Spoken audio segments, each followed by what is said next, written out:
Well, hey folks, this is Chris. Hey, Chris.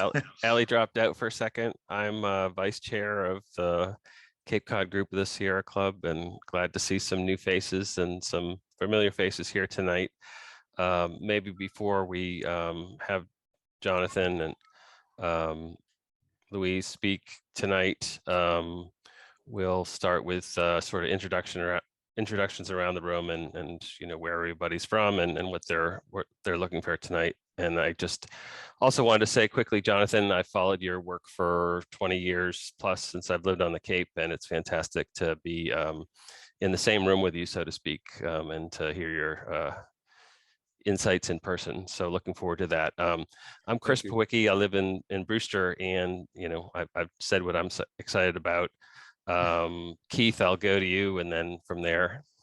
Sure. Yeah, Keith Lewison. I'm a member of the executive committee for the local Sierra Club. Live in Sandwich, and I'm a local social studies teacher. I'm excited. I heard John and Louisa and Grace speak in April up in Plymouth, and I'm just glad that we were able to bring them together tonight for our group. So I don't know if we're gonna go with Morgan. You want to go next? Hi, everyone.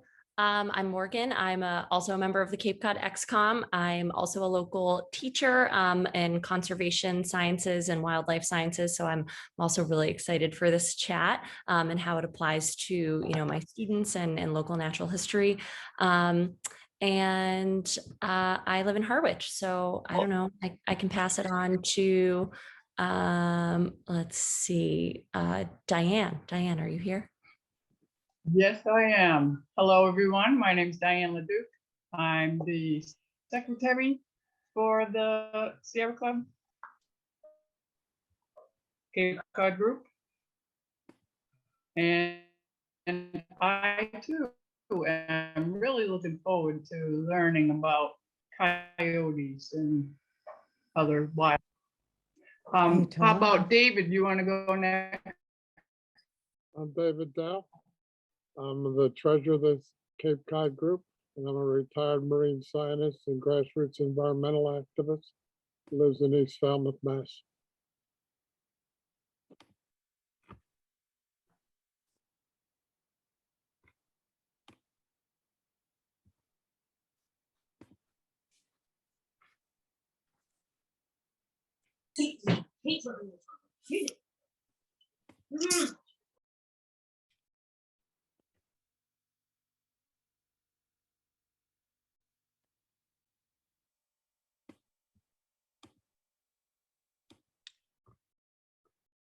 Mary, you want to go next?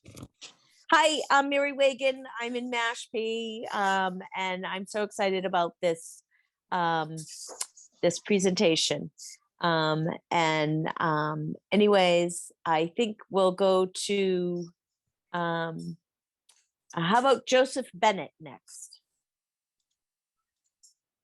Hey, I'm actually not sure why it came up as that name, but my name is Tara, and I was actually invited here by Allison, and I'm at work, so my connection is obviously really wonky. I'm just here out of curiosity. I'm a local and I love animals, and I keep trying to convince people that coyotes aren't evil, so here we are. And I can't... Let's see. I'm trying to see the list of who's next. It looks like it goes back to John, maybe Allison? Yep, I'm Allison. I'm the chair, and I'm born and raised on I'm a marine biologist and assistant resource preschool teacher. And I'm just trying to protect the Cape and figure out how we can all come together and really figure out all these issues and bring awareness to the public. Thank you all for being here so much. And up next, I think maybe, not really sure who wants to go next. Linda? My name is Jake Angelo. I'm in West Barnstable. I live off 6A. I feel like I have a imbalance in the rodent population where we live, and I'd like to see more coyotes and foxes and predators of those species. And so I'm here to learn more about that.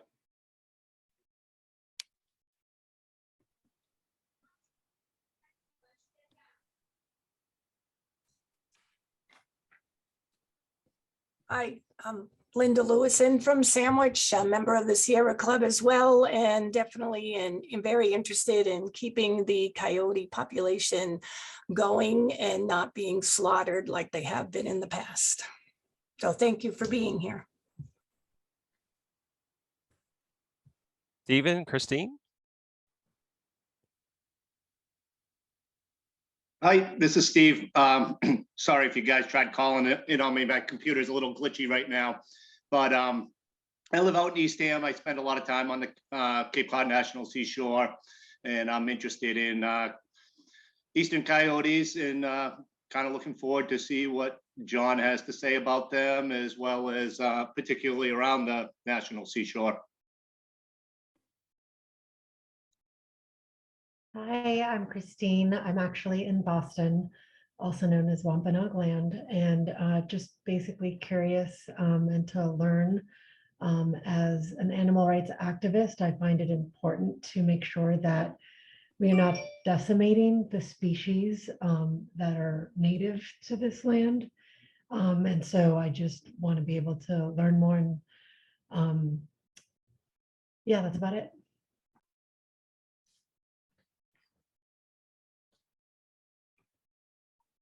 Yeah, I can introduce myself. I'm Laura Wing. I live in Sandwich. I'm a member of the Sierra Club, the country, the bigger party. I don't know if I'm a member of the local Sierra Club. I see coyotes. I own a beach house on Spring Hill Beach, and I've seen coyotes in my front yard and walking down the road at 2 o'clock in the afternoon, and they're beautiful beasts. I guess they're competing with the plover habitat. I've heard that they can wipe out a whole colony of plovers in a matter of a couple of hours by eating all their eggs. Bad. I think they're getting a bad rap. I'm horrified at what's going on with the wolves and any kind of predator. They seem to be targets for gun enthusiasts, potentially, or whatever. So I want to save them, and I know there's dens around Spring Hill Beach. There's more dens this year than there have been in the past. And I don't know what's happening to them at this point. So I'd like to learn more.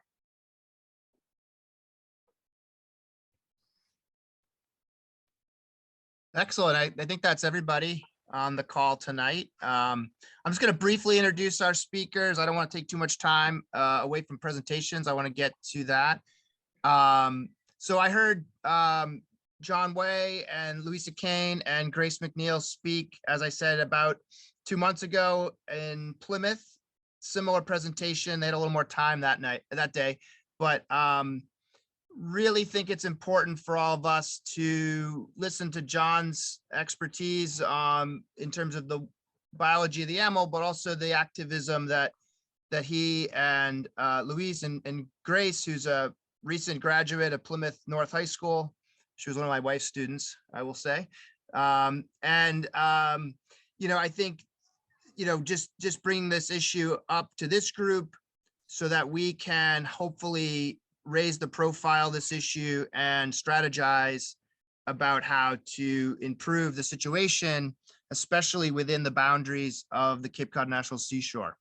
So that'll be kind of the focus tonight, but I'll let them take it away and run with their presentations, and then we'll have time for questions and discussion regarding, some action that we can all participate in. So John, the floor is yours when you're ready. All right, great. Well, thanks guys. Thanks for having us. And I know it's going to be kind of an overwhelmingly lot of information in a short period of time. I'm going to try to do my standard hour to hour and 15-minute talk in about 10 minutes here. So I apologize if it's just a lot of information, but we wanted to introduce the animal and a little bit about what we're interested in. So I kind of want to tie in the coyote work to The second part of the talk that Grace is going to lead based on the rulemaking petition at the Seashore. But before I begin, it's just really important to realize that wildlife management is a rigged system. It's completely geared to the under 1% of the people that hunt and kill animals. And of those 1% of the population of Massachusetts that hunt animals, a very small percentage of that 1% actually hunts carnivores. So when we're talking about all this, people are kind of like, how is this all allowed? It's because wildlife management is essentially run by special interest groups. So at the very end of the talk, and hopefully about 10 minutes, like I said, I'll have a link to my website there, easterncoyoteresearch.com. And one of my most recent books is a free to download ebook. You can literally download it right now, called Coywolf. It's on my website, and that explains a lot about the politics and the ecology and behavior about this animal. So that might be a good place to kind of check out after we're done with this talk here. All right, so I just want to give kind of a background of Eastern Coyote and some Coywolf research. So when we talk about Eastern Coyote, they're also called Coyote, Coywolf, Northeastern Coyote. It's the animal that lives here in Northeastern North America. They live basically from kind of the Atlantic states area, New Jersey and Pennsylvania, all the way through New England and the Northeast to Southern Canada. Because of the wolf hybridization that they have, they're the biggest type of coyote, but they're not quite as big as people think. A 45-pound Eastern Coyote is really big looking. It probably looks like your 70 to 80-pound dog, even if it's only 40 to 45 pounds. Their track sizes are about 3 to 3.5 inches long, and they have variable color ranges, partly because of their natural variation and partly because they have some wolf and a little bit of dog influence in their DNA as well. So here's their range, just kind of a quick picture of their range. And I know I'm going to be quick on a few of these slides. Here's Massachusetts and obviously Cape Cod down here. So we're right in the middle of Eastern Coyote range. And it's not worth spending the time looking at all these other ranges, other than to say that when you go kind of north in Canada, you get more of a wolf-like animal. When you go west and south in Eastern North America, you get more of a coyote-like animal. Here in the Northeast, we have this coyote-wolf hybrid that most people call coyotes. Some people, like state wildlife agencies, deliberately just call them coyotes, really kind of ignoring the wolf DNA that makes up this animal. They are very opportunistic. They, I think we know that. They live near us, and they are successfully living near us. They feed mostly on small to medium-sized mammals, similar to Western coyotes, but they can eat larger animals like deer, but mice, voles, rabbits, woodchucks, deer fawns, maybe even cats fit into that mix. So it's important to realize that suburban areas is actually really good wildlife habitat. That's kind of the theme of a lot of wildlife nowadays, is they do good near people as long as we accept them. There's a lot of prey species like rabbits and deer that don't get hunted in those areas. And where there's higher prey numbers, there's usually more predators that will show up. It's important to keep in perspective, and I think a lot of us know this, but just to kind of brush through this, and I'm not going to go through every stat, but that dogs are far more likely to harm us, even our, our cute cuddly pets that we're sleeping with.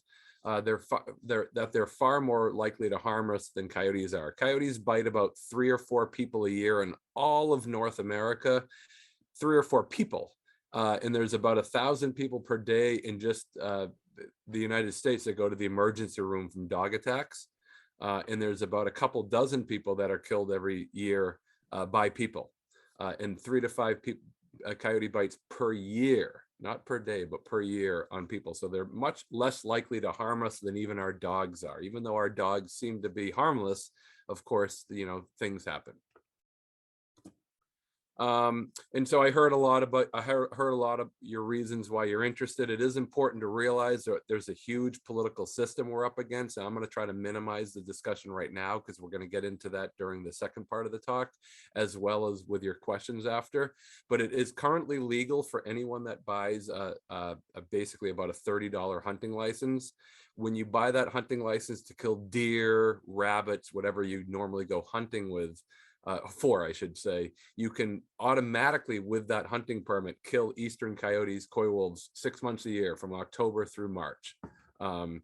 it's impossible to do research on the same animals. And a lot of my book talks about the politics of the state literally shutting down my research while allowing people to have bait buckets in their backyard, shooting these animals, even on Cape Cod National Seashore National Park lands. So these animals aren't nearly as protected as a lot of people think. I know you guys probably realize that, but a lot of people think they're fully protected. They're not for almost half the year. And so these are just typical ways that you can hunt animals and hunt coyotes. So typical hunting with guns or bows and arrows, hounding, you can use dogs to chase not tree coyotes, but chase them around. So hounding was made illegal in 1996 when foothold traps were just for bobcats and bears. You would have thought the state got the message that people didn't want dogs chasing predators, but because they were not made illegal for coyotes, they are still legal to use. You can shoot them over bait, you can use injured animal calls, and the state basically says this is all for recreational purposes to give hunters more opportunity to kill things. That's direct quotes from agency officials at Mass Wildlife. It's completely ignoring that science indicates predators are vital for maintaining ecosystem health. And just to not make you too mad, I've worked with a social science researcher from Salem State, Jennifer Jackman, a really great person. And I kind of dovetailed her work and helped her out with it. But there's overwhelming peer review evidence that people don't support those laws. Basically 4-to-1, and the study was a little bit biased towards probably people that hunt, and it was still a 4-to-1 bias of all these things that disgust us, like baiting, no bag limits. All of those were not supported. The vast majority of the people do not want those. And so I have that website, that link right on my website if you're interested. I want to just spend a moment here in the last couple minutes of what I'm going to talk about, just about a little bit about my work. I'm not actively doing my work because of what the state's done, and I really don't have time to elaborate on it now, so we'll do that in the question and answer period. But I focus most of my time where I still live in the town of Barnstable, also up in Boston. Sorry, with all these tabs and buttons in my way, sometimes I can't click on the slideshow to go. The goal and what you need permits for is to radio collar animals. In order to radio collar animals, you have to use these box traps. You find out that they're very submissive, these animals. They always look away. They're very submissive around people. They don't want to be near us. But you need permits in order to put traps out and then to collar them, to be able to track them in the wild. So I've fortunately over the years have been able to capture 5 dozen or so of these animals, and I'm really always struck by their kind of beauty and look of wildness, even living in suburban areas like Cape Cod. But it's important to realize that in order to study them, you need support, both financially and politically. And you have an agency, Mass Wildlife, that is entirely biased to essentially hunting and trapping before anything else. And they literally admit that. Even when the hunting contest banned hunting contests a couple of years ago, they made sure to note that hunting and trapping was their primary mission. And that one of the reasons why they did that was not to give hunting a bad name for like literally allowing these legal slaughters. But those slaughters are still allowed. You just can't have prizes to do it. So you can see these animals have a real wolf-like appearance. They're marvelous animals. And once when you radio collar them and they wake up from the sedation, which I don't have time to show you, you can see them running away. And then kind of the work begins, because the goal of a lot of research, whether you're in Yellowstone National Park studying gray wolves or here on Cape Cod studying the eastern coyote, is to collar at least one member of each pack so you can start learning about where they go. Without having a radio collared member of each pack, it's literally like tracking a needle in a haystack. You don't know where they are unless you randomly see them. With a collar, you're allowed to track them and find them for about 3.5 to 4 years. So some of the major things that I found, and I'm going to kind of shotgun through these real quick because I'm approaching my 10-minute time limit right now, is first of all, we have found that these animals are bigger. They're not the gigantic animals people think they are, but they're much bigger than an average coyote. And if you look at the data, they fit right in between the size of a western coyote and an eastern wolf, with the northeastern coyote kind of right in between there. A little bit closer to western coyotes, but statistically different between western coyotes and eastern wolves. And when you look at their DNA, and their genetics, and you just kind of add everything together, they're roughly 60 to 65% coyote, 25 to 30% wolf, mostly this eastern wolf that is native to the eastern North America region, and also, but a little bit of gray wolf. And then they have a little bit of dog too. So the one reason why I like the term coy wolf is it kind of in one word summarizes everything they are. When people just call them coyotes, they really undersell what this animal actually is, or even eastern coyote. But essentially, eastern coyote and coy wolf are synonyms. So if you email me and say, I saw this large animal, was it a coy wolf? Well, if you're here in Massachusetts, all eastern coyotes are coy wolf. That's saying the same thing. They're synonyms, just like a cougar, a puma, a panther, a mountain lion are all the same species of cat. So this animal formed around Algonquin Park. It came to Massachusetts in the 50s and 70s. And then, as most of us know, they became well established on Cape Cod in the 90s. And they've been here for about 30 plus years or so, well established on Cape Cod. They have these large ranges. They use pretty big areas, and they guard these from other members, other pack members. Other packs. So you have packs that live in these areas about 10 square miles. And because they're territorial, they guard these areas from others. So you can see this is about 6 miles wide, and some of these territories are 5 or 6 miles from one end to another. They use large areas. They howl to protect their territory from others. When I say they howl and who are they? Well, packs are about 3 to 4 members living on a territory together. So usually that's the male and female and some of their pups from last year, raising the new pups of the year, which are born give or take April 1st. So there's about 4 members traveling there. So right around now in the summertime, you can have up to 10 members in a group, because not only do you have kind of the 2 parents and probably 2 full-grown offspring from the previous year, but you also have, wow, that's dizzying. But you also have, I don't know why it's doing that, so let me just go back 1 second. But you also have the 5 or 6 pups that are born every year. So this slide for activity patterns is just showing that they're most active at night. I have no idea why it's breakdancing while doing that. There we go. So you can see that they're mostly active at night. Dawn or dusk, they show variable activity, and then in the daytime, doesn't mean they're never active, but they greatly reduce their activity. So that's a sign the world over for carnivores. Even grizzly bears in Montana, when they get near ranch land, they're mostly active at night to avoid people. So most carnivores, even large ones, avoid us, and you can see eastern coyotes clearly do that around us. So chill during the day, be much more active at night. This is the time of the year when they're denning. They give birth, give or take, April 1st. So that means they mate in the wintertime, and they give birth as early as mid-March to kind of the middle to late part of April, with April 1st kind of the cutoff date. 5 or 6 pups is an average. And usually they give birth in these kind of rooted areas, maybe the width of a basketball, the shape of a football. Sometimes they're in unusual areas like under sheds or decks, but they're usually in wooded areas. By the way, they're devoid of cat collars. They're devoid of any prey. They don't bring any food near there. So that's an old wives' tale. If people tell you that they find a den with all these cat collars or cat skulls, I call BS to that, because every den I've ever seen has nothing there. You would never know they're there until they come out, because they don't want to advertise that they're there. And that's what they look like, of course, at about 6 or 8 weeks of age. And then in the mid part of the summer, around June or July, kind of going in a few weeks from now, they move to these rendezvous sites, these above ground areas where the pups kind of learn to be coyotes. They love cranberry bogs, golf courses, swamps. There's lots of sighting by the public because the pups and the adults come back and forth to feed the pups. And they have these open areas where they often howl and interact with each other. But these rendezvous sites are well known, and they don't really use dens beyond the middle to end of June. So getting close to that time period. The adults are a little bit more visible. They often interact with dogs because they're hyper aggressive to keep dogs away from their pups. I've seen small western coyotes in a scenario like this chase grizzly bears and wolves away from their pups. So it doesn't take a stretch of imagination that they might do that to domestic dogs that are much less capable than a wolf or a grizzly bear.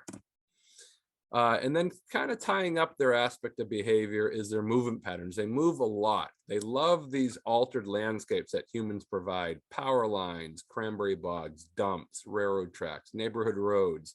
When you have the 3 or 4 adults and you use simple math there, one pack in one territory can leave up to 50 miles of tracks per night. So they can move amazing distances. And it's probably the most amazing thing when I track them. What I find out is just how hard they can be to track, even when I know their range and where they go.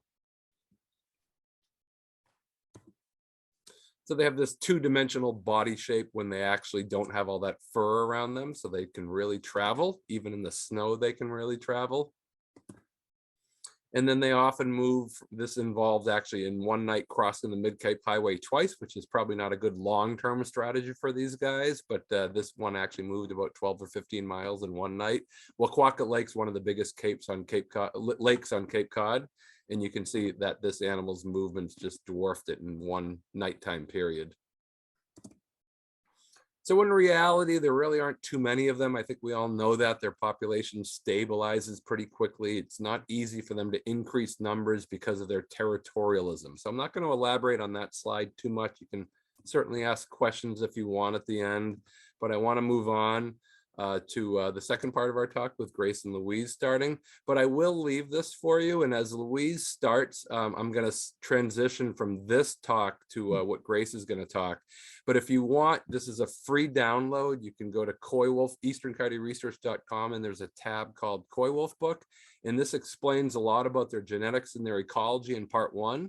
And then part 2, which is really germane to you guys helping us change management policies, is part 2 talks about management and politics. And I think a lot of people will be really heartbroken to learn how these animals are managed, but it's really important to read the book to realize what we're up against to change these policies.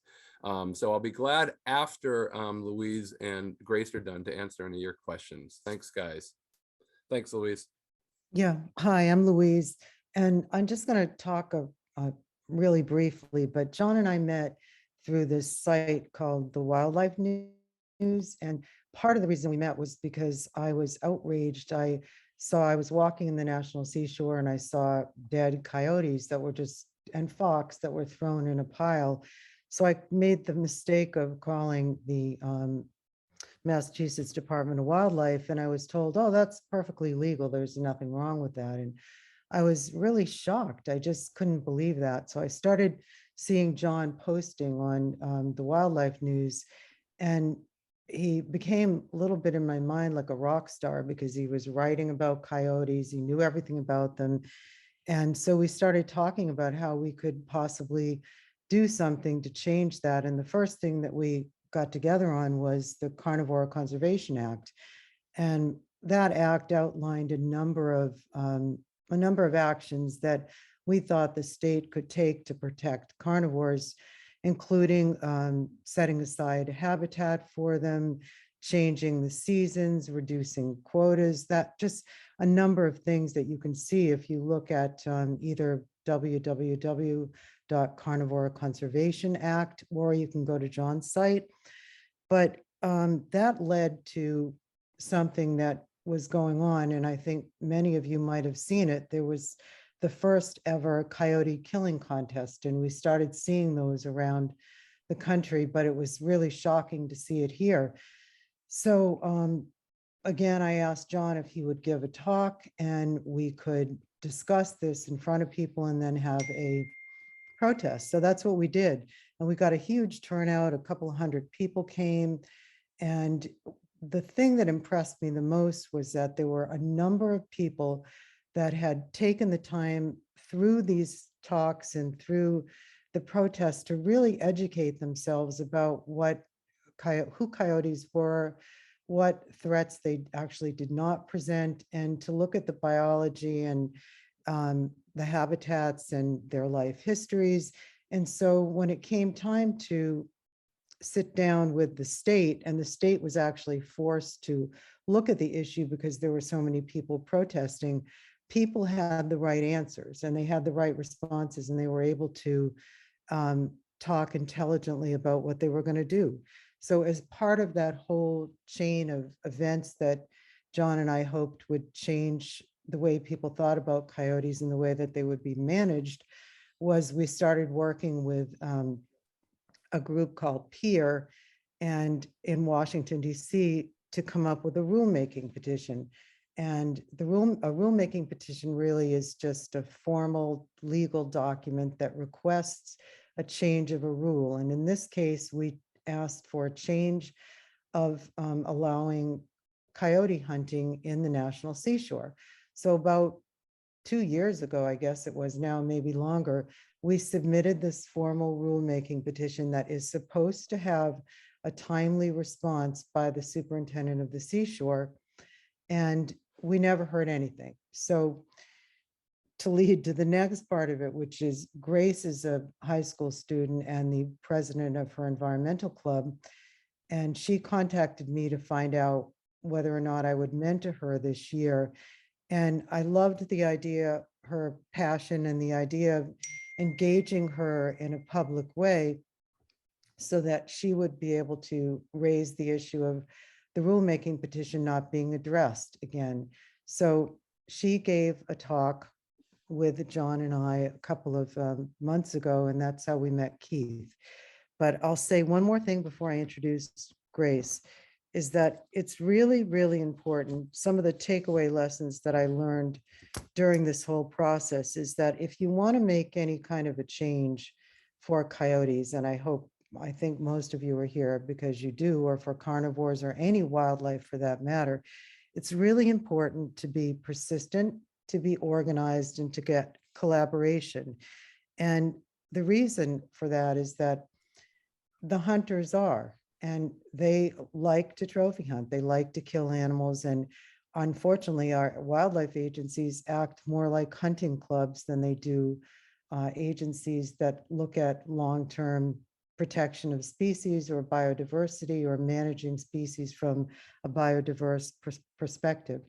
So with that in mind, I'm going to let Grace start talking about the rulemaking petition and to give an overview based on the petition that we submitted to the Seashore a couple of years ago. And again, thank you so much for caring and being here, because it won't change unless people get engaged. So Grace McNeil is going to give an overview now of the petition that was submitted.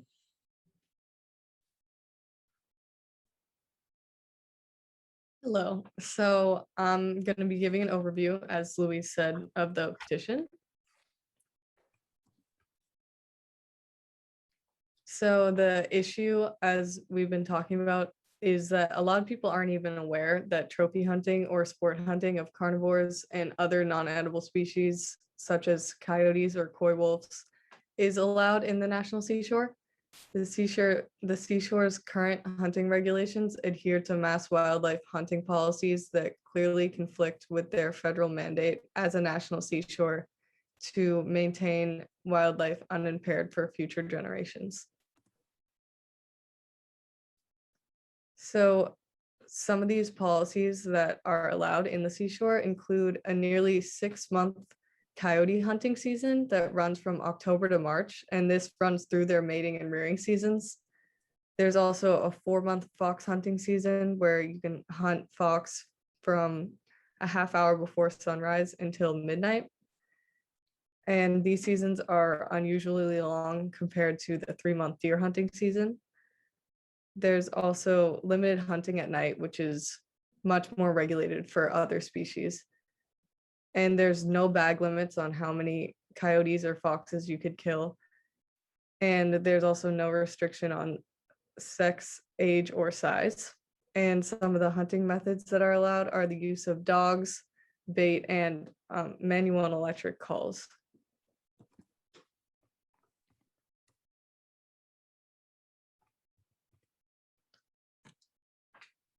So some history on the Seashore. As far back as the opening of the Seashore, the public expressed concerns about hunting in the national park. These objections led to the Seashore conducting an environmental impact study. After the study was completed, the Seashore continued to allow hunting, arguing that it was mandated by the enabling legislation, but this language was not a mandate. They also asserted that hunting was not harmful to wildlife populations, but that study ignored important data and an effective and thorough survey of available literature.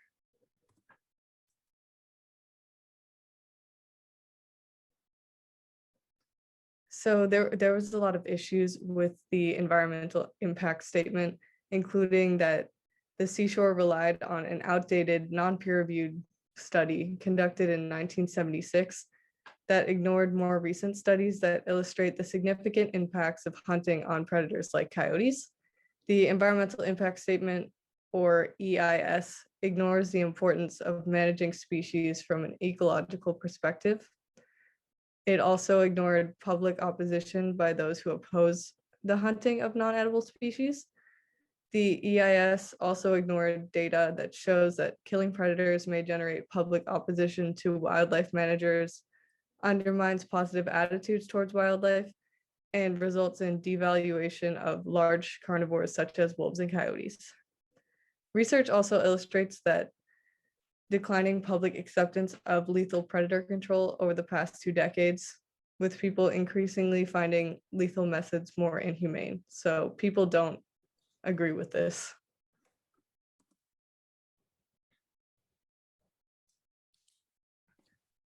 As Louise mentioned before, there has been public pressure to end trophy hunting in the National Seashore. On July 2nd, 2019, peer or public employees for environmental responsibility and Louise Kane submitted a formal rulemaking petition asking the Seashore to change their hunting rules to ban trophy hunting of non-edible species. The petition was submitted to the Secretary of the Interior, the Director of the National Park Service, and the Superintendent of the Cape Cod National Seashore. The language in the petition sought to ban carnivore hunting on seashore lands so that managing wildlife was consistent with the best available science and policies for national parks and public lands. Specifically, the petition sought to allow only hunting of edible species like white-tailed deer, rabbits, and game birds, and then sought to reduce those seasons to only 1 week.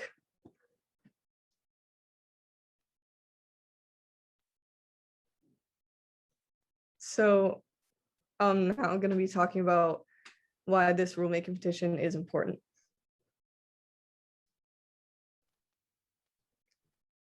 So trophy hunting, or hunting in general, but especially trophy hunting, is inconsistent with the purpose of the NPS, or the National Park Service, which was established to conserve the scenery, natural and historic objects, and wildlife so that they're left unimpaired for the enjoyment of future generations.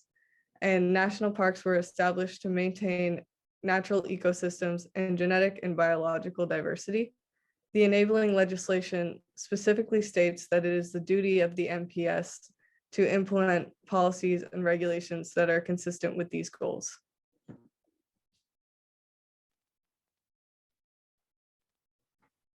The idea of parks as sanctuaries for wildlife is pervasive throughout the early history of the national parks and National Park Service. Under the heading of wildlife, the regulations stated that the national parks are sanctuaries for wildlife of every sort, and all hunting or killing, wounding, frightening, capturing, or attempting to capture any wild bird or animal is prohibited, except when it is necessary to prevent dangerous animals from destroying human lives or inflicting personal injury.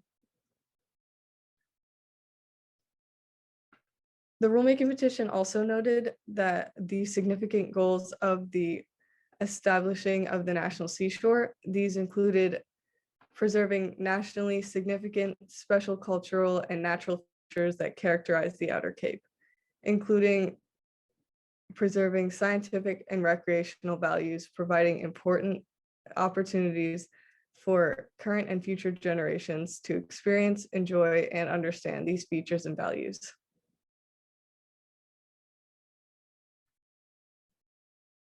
So the Cape Cod National Seashore Management policies require that hunting within the seashore be compatible with the seashore's purpose and have minimal impacts on resources.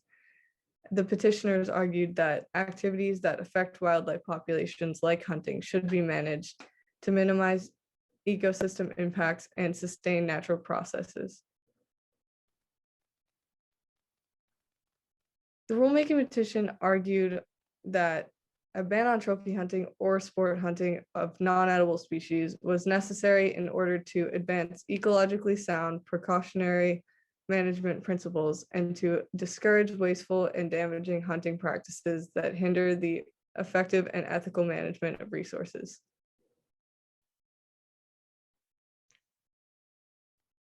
So the intentions of the rulemaking petition that are written in the rulemaking petition include immediately ending carnivore hunting in the Cape Cod National Seashore of foxes, eastern coyotes or coywolves, fishers, and future populations of black bears, bobcats, and other carnivore species.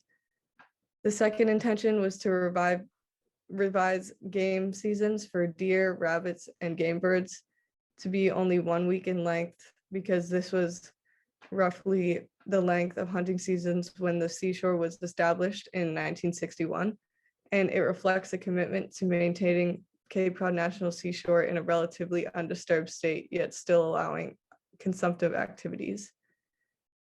The third goal was to hire a full-time NPS carnivore conservation biologist based at the Cape Cod National Seashore, who has previously used box traps to capture carnivores in Massachusetts and has obtained federal NPS approval for carnivore research.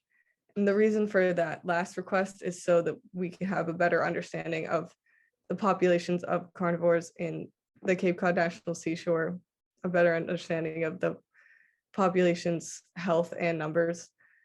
And the fourth intention was to publicly issue a statement explaining the reasons for this change.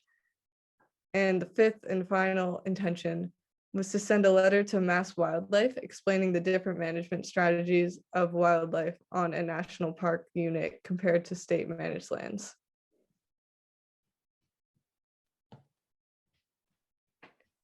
So as Louise mentioned before, to date, the Cape Cod National Seashore has not responded, even though they're required by law to do so. The Seashore claimed in a telephone conversation that Pier does not have standing to petition for rulemaking, yet the Administrative Procedure Act directs that each agency of federal government shall give an interested person the right to petition for the issuance of a rule. The petition itself illustrated its standing when submitted by stating, standing to file, Pier is an IRS 501c3 nonprofit organization incorporated under the laws of the District of Columbia. As such, Pier is an interested person under the Administrative Procedure Act.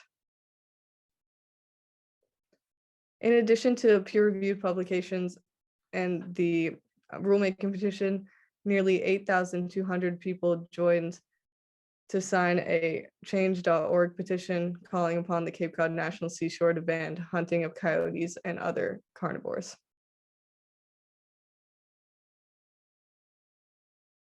And this graph just shows how popular it is for people to go out and just want to enjoy nature and wildlife rather than hunt. In a 2011 survey, and the reason the surveys from 2011 is because the surveys are not done as often as they should be. But in a 2011 survey, 56,000 people went hunting in Massachusetts, while 1,828,000 engaged in wildlife watching recreation, 662,000 of whom traveled to natural areas like the seashore to do so.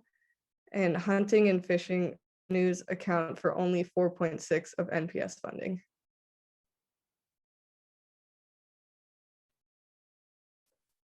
Despite a historical disinterest in predator hunting, hunting of predator species has increased as killing contests and trophy hunting has infiltrated hunting circles in Cape Cod, as have the length of hunting seasons increased. Since the 1961 designation of the Cape Cod National Seashore, When the NPS established the Cape Cod National Seashore, it specifically acknowledged the concerns of traditional subsistence hunters in and around the seashore. Indeed, the establishing legislation recognized that traditional hunting practices centered on edible species, but hunting of predatory species such as coyotes, raccoon, and fox was uncommon.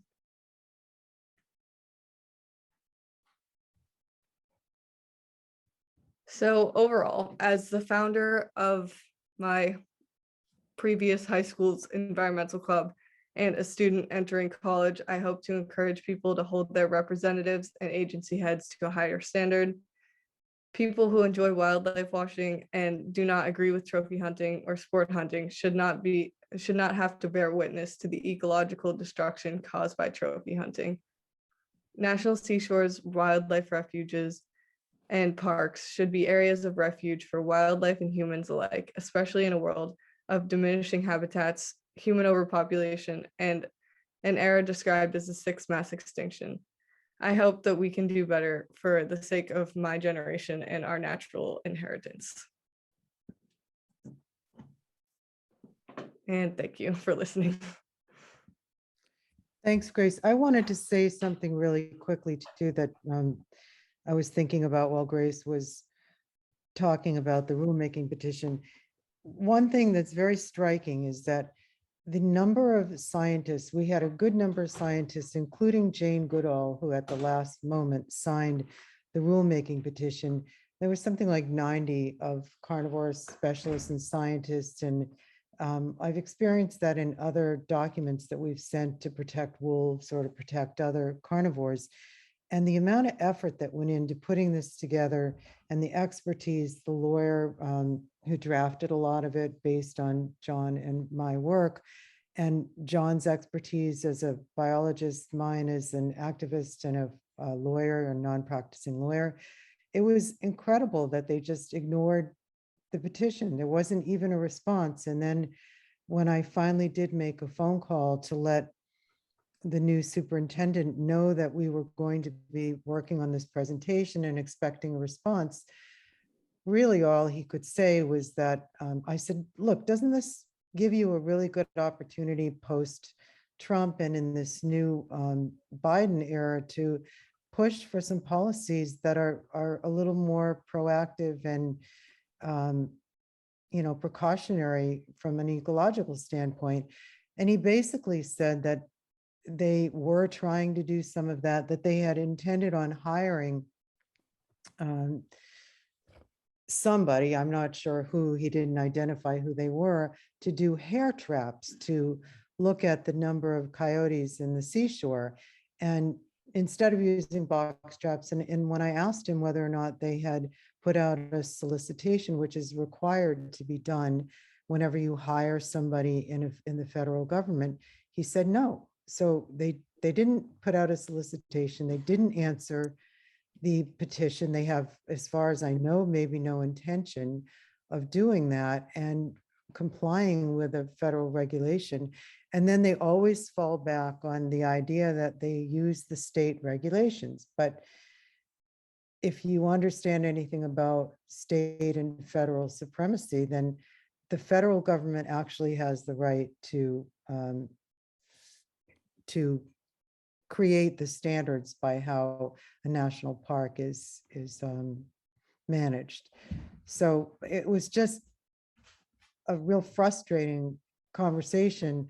And also it struck me at how much work and dedication that you put into something like this. And unless you're even more organized, if you're an ordinary person, you really have so little say in wildlife management, and that in order to do so, everybody needs to continue to just be super organized, to insist on collaboration, and to not back down when the agencies are talking about needing to manage species. You have to arm yourself with facts and remember that managing species and trophy hunting are not, that one is not the other. So anyways, thank you.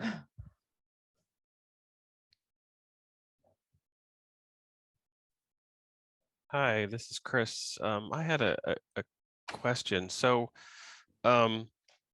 has the Seashore Advisory Commission, the citizens and municipalities, I think, are represented as well. Has it weighed in on this petition? That's one of the questions. And then I guess the other one is, what sort of publicity has this gotten? And, I guess, how can we help? I can answer something real quick, Louise, super quickly, just to give you a mini break. Peer, we lost our main contact at Peer. He left right around when this was coming out. And they have, just to kind of put it out there between you guys, they've been next to useless. They haven't pushed anything. And so again, Louise and I are fighting as individuals against government agencies as opposed to groups helping. So when we met Keith in the middle of April, our immediate interest went up for a number of reasons. One was, a well-known group, the Sierra Club, which is dedicated on preservation, which the Park Service should be dedicated on. So we had a real issue with the director of Peer leaving and new folks coming in that haven't put nearly as much thought or effort into it. I believe at the time, and then I'll let Louise jump back in, during the Trump administration, there was no advisory group, so they were not able to help us there because there was no advisory group. You want to elaborate on that, Louise? Just a little bit. I mean, just to reiterate, unfortunately, one of the persons, the lawyers who drafted the petition, his name was Adam Carlesco. He did have to leave, and he was really, really interested in this subject. And then, like most NGOs, people are overwhelmed. They don't have the resources. They don't have the time. So they kind of dropped it. But at the time that it was released, we had jointly issued media releases. We had jointly issued all kinds of information, sent it out to scientists, sent it out to different groups. So it was, I think, as much as something like this can be widely publicized, I don't think it got any, real press presence or anything like that. But it was, it definitely was disseminated in a good way. And it's just, how much effort and time and strength does one have to continue to push something like this? And that becomes the issue for all of these kinds of citizens' actions. And our hope with involving Grace is that the more students in her generation understand about the real facts, and they can push it and push these issues and explain them, the better chance that we have to have a greater understanding and a greater outcome. And I think, we do need some more NGOs to become involved, and then to take the National Seashore to task and to ask them how dare you not respond to a formal legal process? Before David, I see David's hand raised. Before we get there, I think we are openly willing to, if the Sierra Club was interested in taking this rulemaking petition, to pretty much be the point people. I'm not sure if that's appropriate, but I just want to put it out there that we are willing to just cut ties with Peer or work with a group that's willing to fight for what they should be fighting for. So we need that point person, because it becomes individuals, Louise Kane and John Way and Grace O'Neill, fighting an agency, as opposed to something like the Sierra Club that might be able to tag team with other groups. So just to kind of get people's thoughts rolling on that. And I see David's hands up there. This is David Dow. As a retired marine biologist, I've been involved with people looking at sharks and seals out at the National Seashore, and the fact that some people want to hunt them and kill them, and there's a lot of resistance to doing that. But one of the things that these people do, in addition to doing petitions, is they actually involve their federal elected representatives. In our case, it'd be Keating and Elizabeth Warren and Markey, Senator Markey. And that has a lot, at least when I submit letters and stuff, I often include these people or their state equivalents as people in the CC list, so that you show, if you have their backing, that it adds more power to your punch to get them to do something. I think that's a great point. I think a letter from the Sierra Club questioning why the heck hasn't this been addressed by the National Park Service to the exact three people that Mr. Dow just references is something that would be really powerful. If that was something that Sierra Club was willing to do, is to kind of be the bridge between what our letter was and where we're going now is. And I've actually written Marky a number of times. I wrote a second book related to what we're talking about called Northeastern National Parks. And one of my thoughts to get around these Neanderthals, sorry to put down the Neanderthals, our closest relative, is to get them to do some change is to create Cape Cod National Seashore as Cape Cod National Park, because by de facto, Cape Cod National Park would give full national park status to everything that we've been talking about today. And so I've written to Marky a number of times, shared that book, and it seems like he's interested. And I got back to his highest point person there before a couple years ago now. And basically they said, we love the idea, you need to get more support. I'm like, I'm an individual. How am I going to get a lot more support besides individuals? So I know people have read it and have written to him, but we need a coordinated, the balls are in motion. Now we need a coordinated attack to really make it happen is what I'm trying to say. And we had, I mean, when we first put out the citizens petition, which was prior to the Carnivore Conservation Act or the rulemaking petition, we immediately got over 8,000 signatures. Yeah. So it's something, and again, Grace was looking at some 2012 statistics, I think, but in a recent poll, the Humane Society took a poll in 2021, which is a much more relevant date. Close to 90% of the respondents were opposed trophy hunting. So part of the issue too is to call something the way that it is. If there's no legitimate management reason to kill coyotes, which John is the person and many biologists that have studied this and can argue that case, then when they're killing coyotes or killing fox or killing wolves or whatever carnivore it is, they're trophy hunting. And people don't like trophy hunting, but it has to have the right name. Can I go back to that question about the National Seashore Advisory Commission and see if you've had any outreach to them? And now I understand you are individuals, and I guess I'm more asking because I think that would be important, if Sierra takes this on, and I personally support Sierra doing so, that we would want to reach out to those local stakeholders to get them on board, because that will be important as well in addition to the federal delegation. I agree with you. And I think that I do know of the advisory group. And I think what John was saying is that it was not functioning during the Trump administration.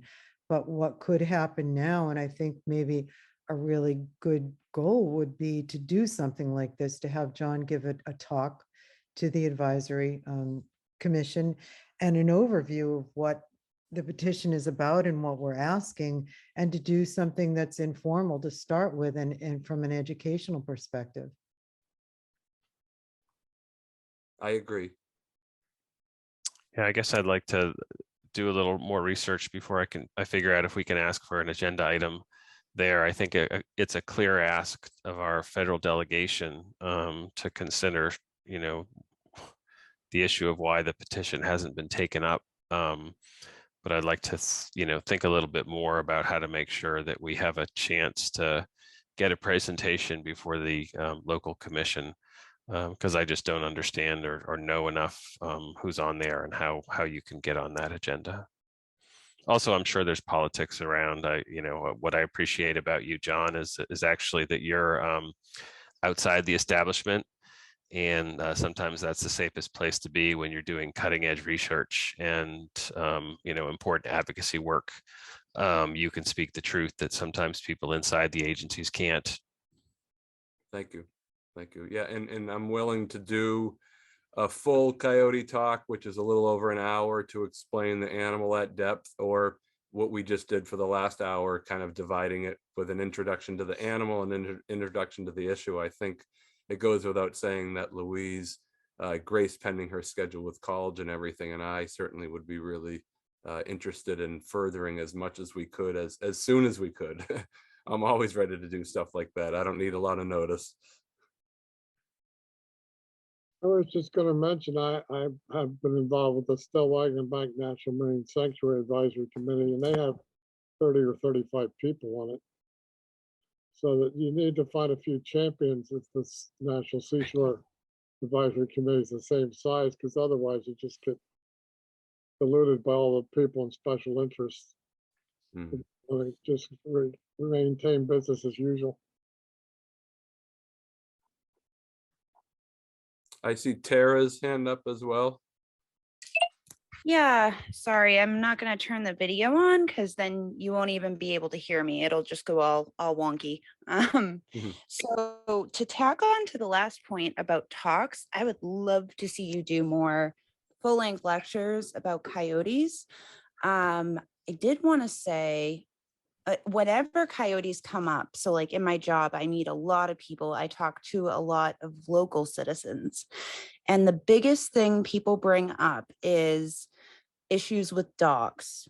Dogs go missing, coyotes are killing dogs. And this is the thing local residents say all the time. So, and there's really no way for, like in my case, to push back on that because, like one night, for example, I was at work and just down the street at a cranberry bog, somebody had found their dog had been killed by coyotes. Now that gets into a whole other arena of, people are not the best sometimes about managing their pets, but I would say that will be the biggest like local thing that would come up. And I wonder how we can address that concern and how we can, kind of mitigate it or at least argue it. You know what I mean? Like, yeah, well, it's certainly public education, and I give lots of talks. I give Zoom, of course, with the advent of Zoom in the last couple of years, and I now can give in-person talks. And just obviously we had a lot of information in a short period of time, but for something like you're talking about, more of my standard ecology talk to tie in a little bit about what I highlighted there certainly makes sense. I mean, there has to be some responsibility to a pet owner that's leaving their dog out where they're not following it to see what actually happens to it. There are leash laws, and so you don't want to give them the cold hard truth, but it's hard for me to, as a dog owner and formerly chicken owner and everything, anytime I had issues with carnivores, it was always my fault, like letting my chickens roam when I lost a couple to coyotes, one fox, a fisher. It was never the animal's fault really doing it. So just the background on how the animal behaves is important.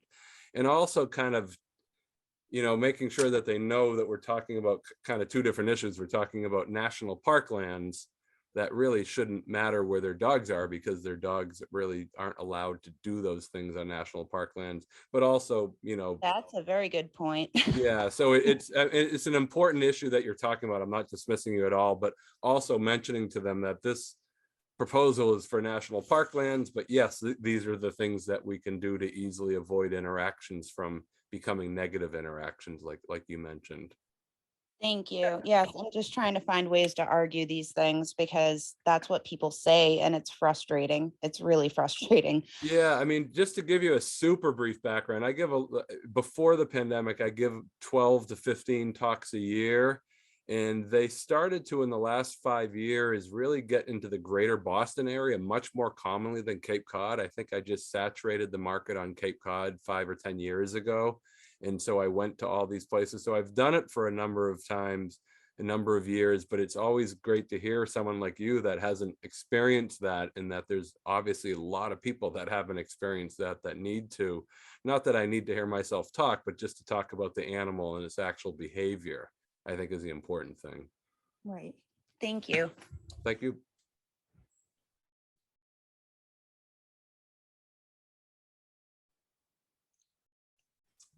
Can I ask a behavior question, John? Please. Yeah, please. So I think there's 3 little packs in a triangle around our house. And you say it's just like 4 or 5 individuals? I mean, I was always like, wow, is that just one group that splits up every night? Yeah, I mean, it depends on what time of the year you're hearing them, but most likely you're talking about one group in your area, because I mean, they use these large areas like Cape Cod. The town of Barnstable is the second biggest town in the state. And the town of Barnstable has those 7 villages. A lot of people have no idea that Hyannis is just a village within the town of Barnstable. It's essentially a city anywhere else. And essentially I've found, not exactly, but roughly you'd have 1 pack per entire village. Of course, a little bit of overlap. So they use these large areas. A lot of people, this is where I couldn't get to on the highlight 12 or 15-minute talk that I gave today. Is a lot of people don't realize, just how big of an area they roam. And so I had a lot of maps that I wasn't able to show on individual houses and neighborhoods. And it's not like a coyote pack uses your neighborhood. It's like a coyote pack uses 100 neighborhoods and you're just one of those neighborhoods. So likely those animals are separated, because for them to be a half mile, even a mile away, is really not separated for them. They have to howl and communicate, and then they can communicate and find each other easily. The other thing about their howling is they can howl at different octaves. So 3 or 4 or 5 individuals, especially pups in the fall when they're still around in their home range, it can make it sound like there's dozens of them when it's really a lot less than there actually are. I know you probably realize that too. Yeah. But it's just important to realize that they move incredible distances. So it makes it seem like there's a lot more than there actually is. And in mass wildlife, I know, and I've called them out on this, and I haven't seen much published in the last couple of years, but they greatly inflate their populations. They use data from areas outside of the Northeast where they're not these hybrid animals. So they live at much lower densities that anyone, including the state, really acknowledges, like under 1 per square mile. Is a real simple math thing. So Cape Cod's 300 square miles. I'd be shocked if there is anywhere near 300 on Cape Cod come the next breeding season, which would be March going into April. So John, I wanted to ask you something too. When I talked to the superintendent and he said that they were thinking of or were hiring someone that was going to be using hair traps. What do you think about that? Yeah, I'm not sure what they're trying to answer. The certainly this research, I'm not sure if there's been anything to support hair trap research, but the by and large method to estimate populations and movement patterns has always been through radio telemetry. And hair traps have been done with bears, and they often dovetail hair trap work with others. So they use that as one method of kind of triangulating a system. But I don't think that's going to tell you anything interesting to the general public. It might estimate population numbers. I can't imagine what else it would possibly do. Why that would be their research technique is beyond me. And the folks should know here too that you're going to read this in my book if you take the time for that. But I used to work for Cape Cod National Seashore as an education ranger, and it was a real mental struggle for me to do that for 6 months a year for a lot of reasons. But I had permits, and Louise and Grace mentioned that I had permits to study. I still do, I think. Permits that were accepted in 2015, so 6.5 years or so, to do the study on radio telemetry, and they purposely didn't fund it and didn't do anything to fund it. So when they came up with this hair trap work, I think Louise was really taken back, because I had already applied for permits and obtained them, but I didn't start the work because I had no financial support to actually do it, to actually start the research. So I'm not sure what hair trap is going to do. It's a really neat addition, but it's nothing like radio telemetry that really tells you what's going on in a given system. All of the Yellowstone data on wolves, the reason why wolves are world famous out there, 90% of it, and you can talk to Doug Smith, the head of the wolf program, is because wolves are radio collared from every pack, and they're able to track those packs. Without the animals radio collared, you literally can't do nearly the amount of work that would be done without it. So the short answer to your question, Louise, is obviously you can imagine how I feel about the Seashore folk that just ignore that. But I don't know what that's going to answer. I'm not even sure how accurate it answers population estimates, but it's a bizarre research technique, in my opinion, to have as their number one question. Yeah. And for the people that are listening, the reason that it's important for the population numbers to actually be known is to, at least from from the perspective of trying to protect carnivores is so that you can battle the argument that the agencies usually come up with, that they're overpopulated, or that they, even if they're not overpopulated, that the population can sustain the maximum amount of hunting that they can mete out. And that's usually what happens, is that those population numbers are quoted so that they can, the agencies are then submit a number of animals that can be killed every year. Kind of a backward way of doing things. So Morgan just mentioned she's got to leave, and I wonder if out of respect for our audience and our speakers as well, if we can figure out a way to wrap this up. And so I guess I'd like to say, I think Sierra Club should definitely write a letter to the federal delegation and figure out a strategy for getting you on the agenda before the local advisory commission. The best letter written by Sierra is one written by experts. So I wonder if you, Louise, and John and Grace might draft something that we can work with and put forward. And I'd like to, sort of, since this is a federal entity, put this up to the state chapter and up to the national chapter, so they know that, if the context is available, that Peer essentially dropped the ball, that may help national understand that the serious with which this was approached. So, to the extent you can provide that context, that might be helpful too. Yeah, I think those are great ideas, and well summarized what I think is a good step moving forward.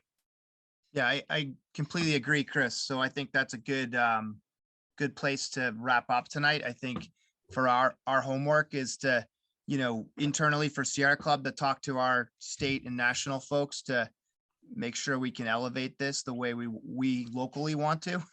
and then I think we all need to do some homework on the Seashore Citizens Advisory Commission to find out who's on that group and who we can lean on. So just to be clear, Louise and I, if the two of us and Grace, if we could basically ghost write a letter, write a letter that we're pretending we're the Sierra Club, and you guys obviously tweak that stuff, that would be ideal. So you kind of get the balls in motion. That would be perfect, John. I mean, that would just, I think then we can take that and, yeah, like you said, edit it a little bit and play with it, but move it forward. Awesome. Well, thank you so much, guys, for your time, attention, interest, and everything. We really appreciate it. This is really important for the three of us as well. I mean, when we talk in the last 8 years of Louise and I doing this work, we've had 3, 4, or 5 of these watershed moments, and this is one of them. So we really feel like something like this could be the next step. Peer was one of them, and obviously we had a lot of disappointment without them kind of following through, and we're really excited with the local interest and then hopefully the national interest, given that this is a national park. I think it just draws a lot of interest for a number of reasons, so we really appreciate it. Yeah, thank you very much. Well, thank you guys for your hard work and dedication on this and expertise. And hopefully, let's all plan to talk soon, follow up on email, and we can keep this moving in the right direction. Great. Thank you. We'll be in touch shortly.